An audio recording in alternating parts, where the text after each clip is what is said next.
How you doing? Hi, I'm good. How are you, sir? I am doing very good. Thank you very much. Today you're speaking with Jose Jara with LatinoScoop.com. Having talent like you talking to us is always a plus because our fans always want to hear from new people and stuff. Oh, well, thank you. I love Chicago. I was just there recently for Lee Day, and it was pretty awesome. Your city was great. So we have a couple of questions.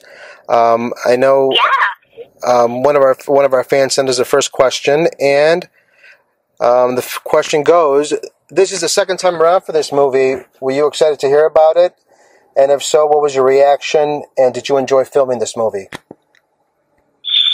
Oh, yeah, absolutely. Well, first of all, I mean, it took 6 years to make a sequel, so by, the second year, I was like, well, we're probably not going to do a sequel, which is fine, I guess. It's cool. And then I sort of got a call. I actually randomly met our director of the sequel, Andy Fickman. He was directing an episode of Liv and Maddie, which films on the same lot as Austin and Allie. And I was there at the time visiting, and he walked up to me, and he was like, hi. He was like, you probably don't know me. My name is Andy Fickman. He was like, and I work with Todd Garner and Kevin, who produced and wrote, obviously, the first Mall Cop. And I was like, oh, yeah, hi.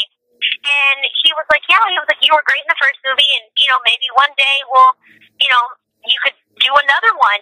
And what he knew at the time was that we were going to do a second one, and he was going to direct. And at that time, they had called me a week before and said, hey, they're possibly talking about doing a sequel. Would you be interested? And I said yes. So we both knew there would be a sequel, but we both weren't allowed to talk about it. So I had to pretend like I didn't know what he was talking about, and he had to pretend to know what I was talking about. So we both were talking to each other, knowing the secret, but not knowing we were going to work with each other in the future. So it was very funny that recently, then when I talked about that conversation again, we were like, oh, we both knew that we were, but we couldn't say anything to anybody else. But it was very exciting to find out we were doing a second one, and we were filming in Las Vegas, and Maya was all grown up and getting to go to college and experience life, and of course she gets kidnapped again. That's inevitable for her. But it was an awesome experience to learn that I was going to do it again. So I was very excited to film it. Well, that's awesome. Now, you played the role of Maya in both films. Has laughter always been in your family, or when did you discover that talent and making others laugh? And I mean, some of the roles you're playing in some other shows and stuff like that. But obviously, this is kind of a funny movie and working alongside with Kevin James. So maybe you can tell us a little bit about that. Yeah, well, comedy has always just been something that my family has always been interested in. Comedy movies are our favorite, and making people laugh is something that I've loved to do since I was a little kid, just putting on shows and telling as many jokes as I can and copying things that I saw on television and movies. So to be able to, portray that in my acting was a natural thing for me, but also at the same time a true blessing because, to be able to be funny off screen and to hopefully make people laugh on screen is your big goal that you want to do as an actor, especially as a character like Maya. So I was, it's a lot of fun to be able to do a movie like Mall Cop where it's just nothing but laughter on and off set constantly. I mean, getting to work alongside Kevin James, who is just a treat and such a comedian, everything that he does was pretty awesome. So to learn from him over the years and doing the first movie and coming back 6 years later, like you said, I've done, a lot of other comedy projects. I was able to bring more experience to the role the second time around. Maybe you can tell us a little bit about the role itself, the Maya role in the sequel here. How was it different from the first one, and in terms of roles itself?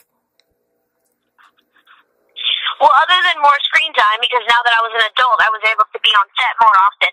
But she has a bigger role, and now that she's an adult, she's having that father-daughter relationship where she's ready to move on, and he's not ready for her to move on. So she's, wants to leave and go to college and things like that, and he's not ready. So when they take their final trip, she's going to break the news to him and find out the most sincere way that she can. And then in the process of wanting to distance herself from her dad, she realizes that in the end, she still needs her dad the most out of anybody because he'll always be there to protect her. Awesome. Well, listen, thank you very much. We appreciate your time with us today. I have one last question. This comes from my 12-year-old daughter, who's a big fan of your Austin and Allie show. Thank you. She wants to know if there's any hope for it. For any hope for? Is the show going to be? She was telling me about the show being canceled. Well, we didn't. Well, okay. Here's the funny thing. Disney normally normally goes 4 seasons for a show. So we technically weren't canceled. It was just our time to end already. Okay. But we'll be airing episodes till January of 2016. So she still has some ways to go before she has to say goodbye. And the good thing about Disney Channel is they air the episodes nonstop every day. So we'll always be around for sure. Awesome. And she'll be happy to hear that. Can you give our fans a big shout out to LatinoScoop.com? Yes. Yes.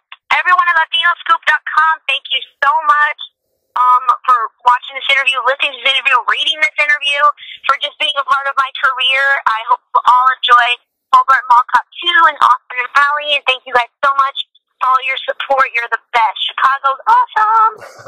Hey, thanks a lot, and you have a great rest of your day there.